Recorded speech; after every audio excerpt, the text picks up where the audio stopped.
Hi, everyone. Thank you so much and welcome back. It's always so uplifting for me to connect with you. I hope wherever you are today in this world, you're feeling good, you're hopeful, optimistic, have some wonderful things planned for yourself on your calendar of life. I want to jump into this. Really, to me, it's a fascinating topic, oppression, evil's oppression, what you can do about it. And some of you, as you're listening to me, well, Sheila, you sound particularly upbeat this morning. Yes, I do. I'll tell you why I'm so doggone upbeat. It's because I'm not beat down by oppression. And I can tell you, oppression will make you feel as though the options are limited, that you're stuck, that you're being pressed down in quicksand. But I'm here to say that, my goodness, the options and the way out is right before you. And I really want to take a deep dive into this topic. What is oppression? Well, all you have to do is just review the word oppression. It is a darkness, dark influences, evil, call it what you like, pressing on your life. And this pressing can affect a person physically, psychologically, emotionally, and spiritually. And a lot of people will tell you, well, no, there'll be no physical element to it. I beg to differ. I beg to differ. There's absolutely a physical component to this. And I want to clear something up because people will say, and there are some scholars and even theologians that will say evil in and of itself cannot cross the threshold and affect physical material things, including our bodies. Well, to an extent, I would agree with that. But I will say what it can do and what it does do is get you so stressed out and so riled up that physical element unknowingly, when I say unknowingly, this is unconsciously, that gate is open to a literal physical effect, where I've heard people say, when I'm really in the throes of this oppression, Sheila, my head pounds, my body aches, my legs hurt, and I know the difference, and I know it's not my imagination. And they're exactly right. It is absolutely not your imagination. That is the energy.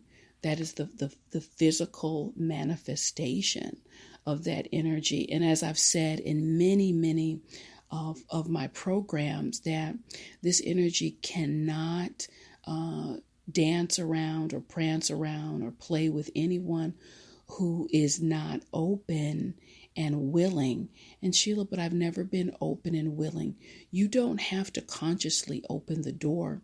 Oppression can enter in by a variety of ways. For me, the pathway and gateway to the oppression that I battled for a number of years.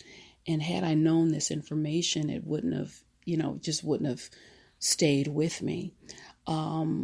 It happened through early trauma and neglect during childhood. So it really just set a course for an open door for that oppression to enter. And there was a very deep pattern of isolation and loneliness that was established early on that really opened the gate for more dark influences to come in, more oppression.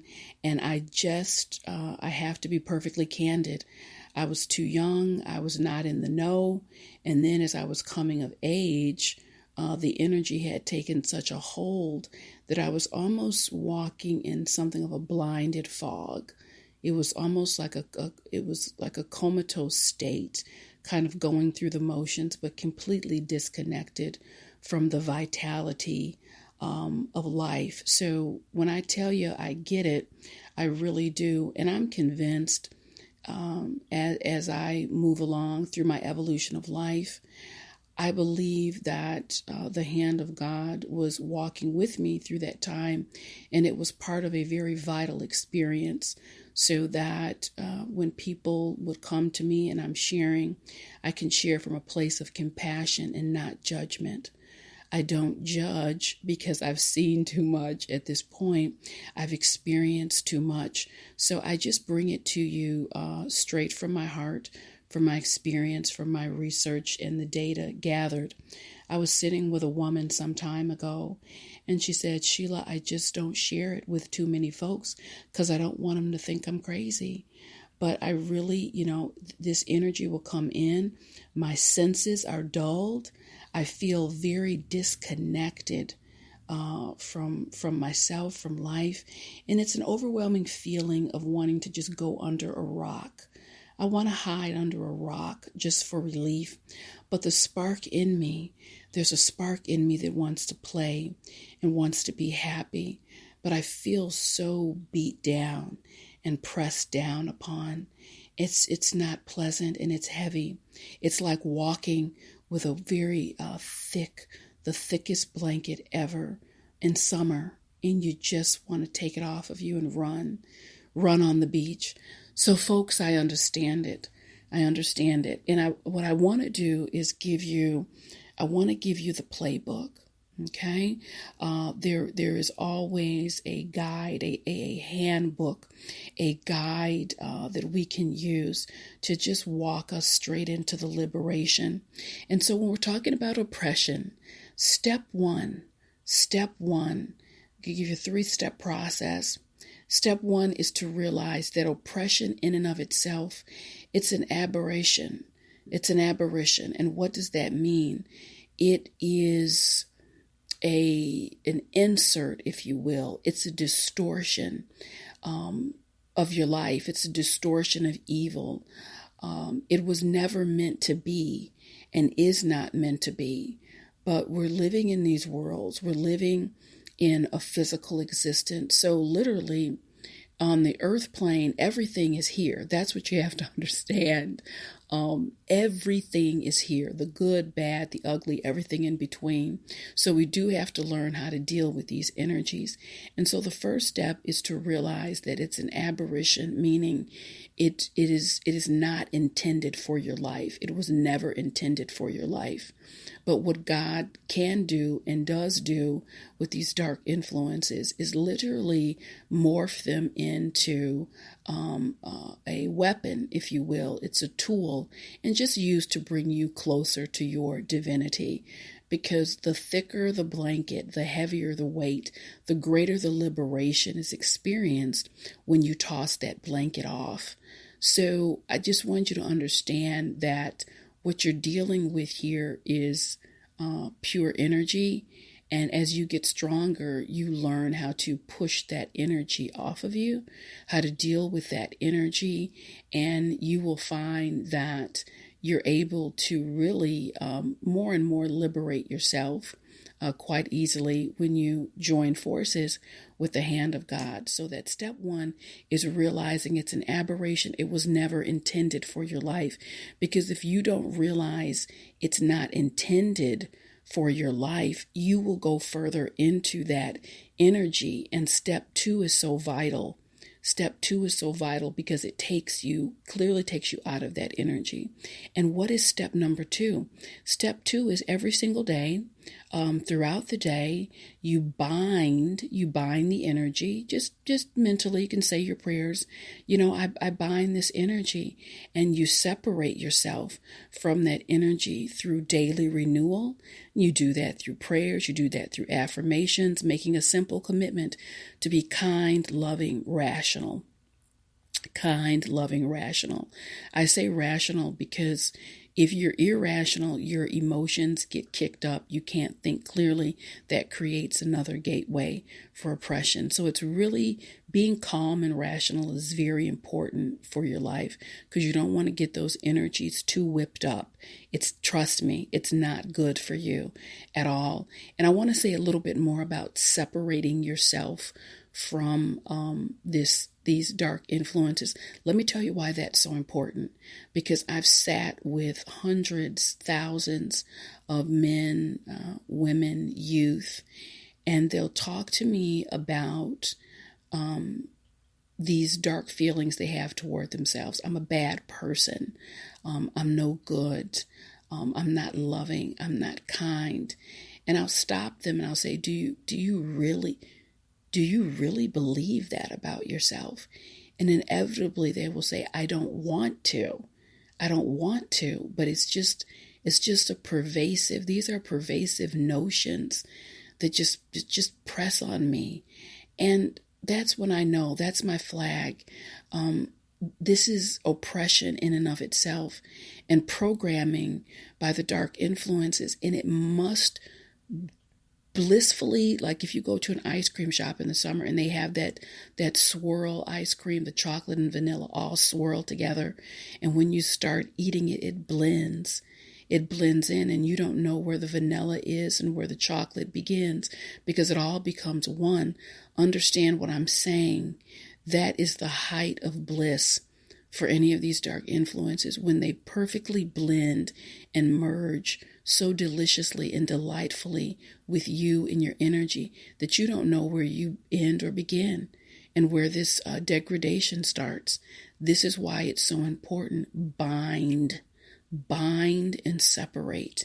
You must know who you are, or else the programming becomes all consuming.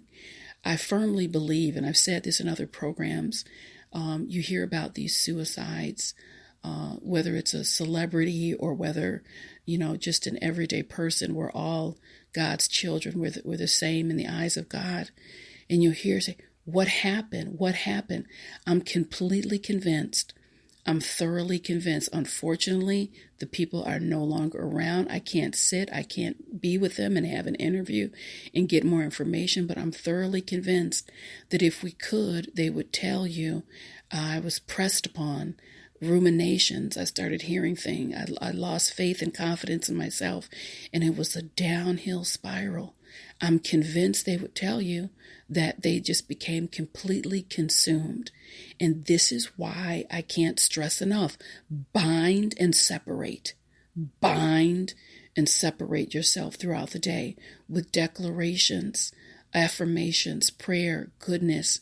A lot of you feel a certain way about doing your affirmations in the mirror. If you're having battles with self-esteem, this is what you say in the mirror and out loud, in Jesus' name, in God's holy name, I am lovable. In God's holy name, I am kind. In God's holy name, I am a light in this world. Do you see what I'm saying? Do it in God's name. Okay? If you feel kind of funny doing standalone affirmations, do it that way. But in this way, you are binding and you are separating.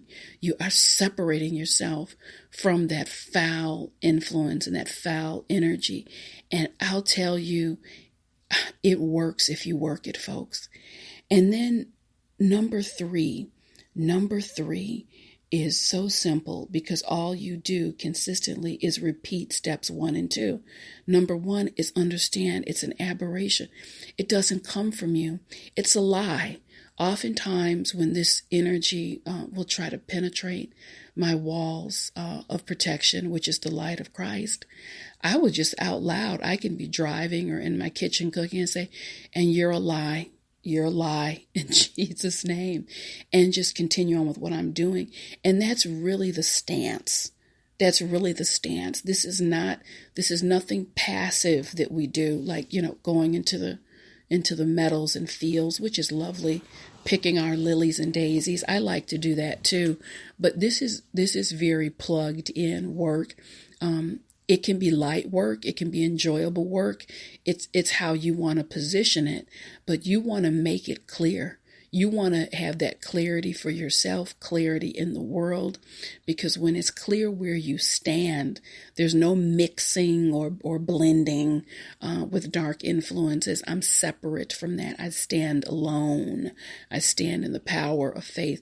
When you get to that, when you're right there, you're at a different vibration. You are going through the moon. You are busting through the roof. So those are some thoughts. Those are some thoughts today on just conquering that oppression. And you push back. And I'm here to tell you folks, because I dealt with it. The liberation on the other side is completely and totally worth it all and so exquisite.